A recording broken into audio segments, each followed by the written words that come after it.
Ito yung actual video mga boss na kapag nakakatakbo siya ng 20 kph ganun o higit. Pero hindi kasi gumagana yung speedometer na ito. Pero try natin, paparinig natin mga boss na transmission yung problema na ito. Pero lumalabas yung ingay na ito kapag 20 kph. Pero nawawala siya ng mga 40-50 ganun na. Ito na siya mga boss ha, pakinggan natin. Malakas yung tunog niya, parang nagte-take off na eroplano o kaya malakas yung ugong.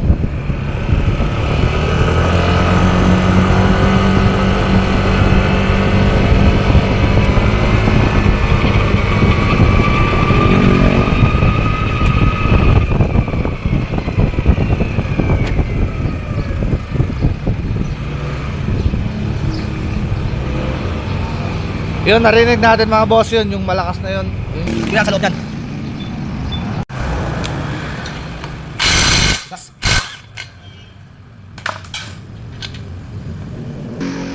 Natin mga boss, ito papalitan, primary driving gear. Ito yung parang humihiyaw o parang ano, yung lakas ng tunog niya kapag naka 20 kph siya and then nawawala ng mga 40 to 50 pataas na yan, nawawala na siya. So kalasin natin.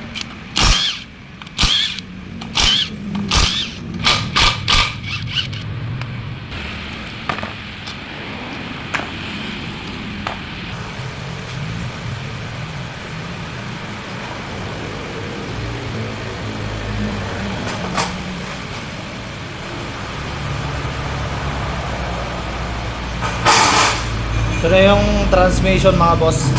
Pero hindi natin papalitan to, wala namang problema dito eh.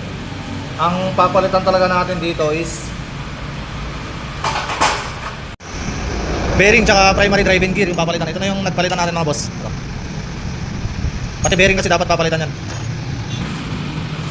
May bagong bearing. Ito ilagay natin primary drive na bago to ah.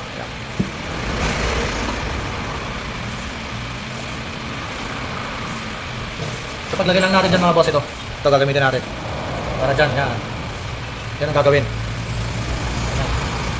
Gagawin na natin.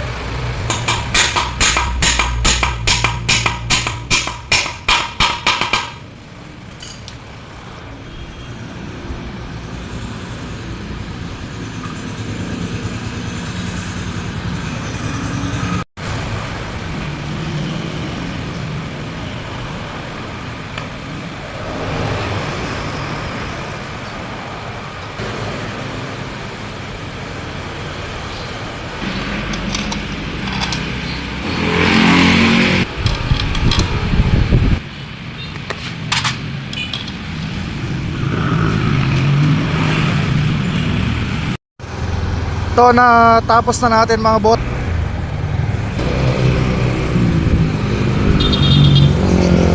Ito na mga boss ha, pakinggan natin.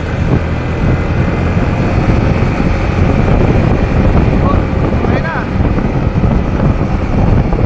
Wala na yung wala na yung humihiyaw.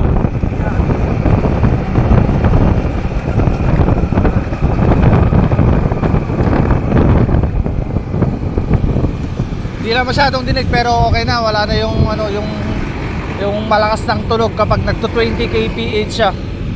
So testing pa natin ulit. Medyo maraming sasakyan kasi kaya di tayo matry, tsaka naka single head lang tayo. Baka madiskrasyahan pa tayo dito mga boss eh. Yan, pakinggan pa natin ulit mga boss.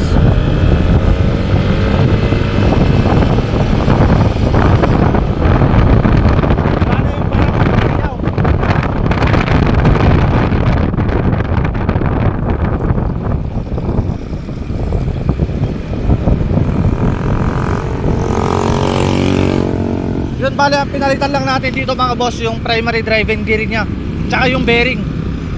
Yun lang yung pinalitan natin dito. All goods na, wala na yung ingay. So, balik na tayo mga boss.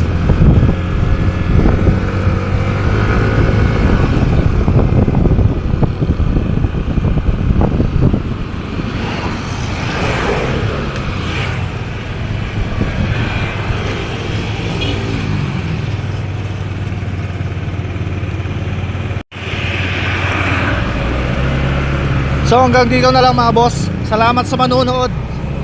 Thank you for watching.